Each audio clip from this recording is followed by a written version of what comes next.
Your enemies get the picture now. They know to leave you alone, right? I was just reading here in Genesis 35, where God is speaking to Jacob and he's telling him to flee to Bethel, where he had made an altar, right? But the reason why he's fleeing, which that's another story, another day. But I'm like, God, why is Jacob always running in distress? But it's not that he's running in distress. It's that the Lord God is providing shelter for him in his moments of distress. Okay, so there's this is different. That might be a message for somebody. It's a little different, because anytime I think about runner and chaser dynamics, it's like, God, there's this fear that's propelling you. That's why you're running. And in both situations where Jacob is running, there is this fear, but the Lord God provides him shelter in his time of distress. In this particular time, God comes to him and tells him where to go. Okay, prior, he had his mother tell him where to go. So even that is a message for somebody, perhaps, because the shift there, right? When he is no longer in his mother's home, it is then when the Lord God starts to speak to him directly, one-on-one.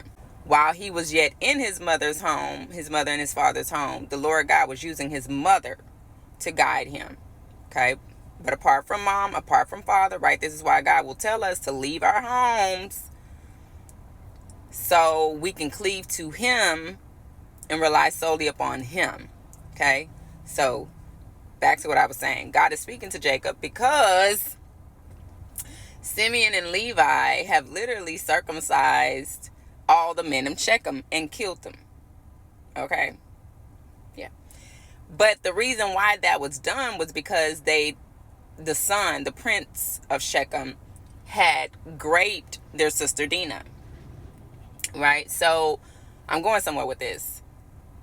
It's now when the Lord God is saying, okay, hey, get up out of here, go to Bethel, where you created an altar, where we first spoke, right? I'll provide shelter for you there.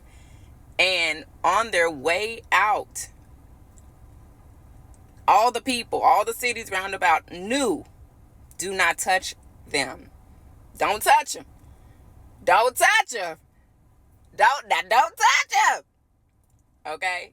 So what I'm saying is, we already know that the Lord God says, touch not my anointed and do my prophets no harm. But aside from that, we know that enemies can be very stubborn. You know what I'm saying? They can feel like they're bigger than the program, and they will still test God. But it takes for one major, I say one, but you know what I'm saying? This is after it gets to that point where there has to be some drastic type of situation happen for them to really get the picture.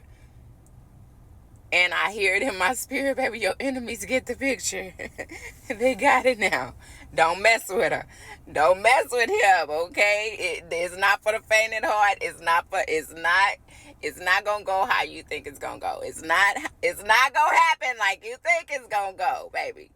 So I just kind of chuckle with God, because I'm like, I think they finally get the picture. I think what you're saying is that they finally get the picture. Yeah, right.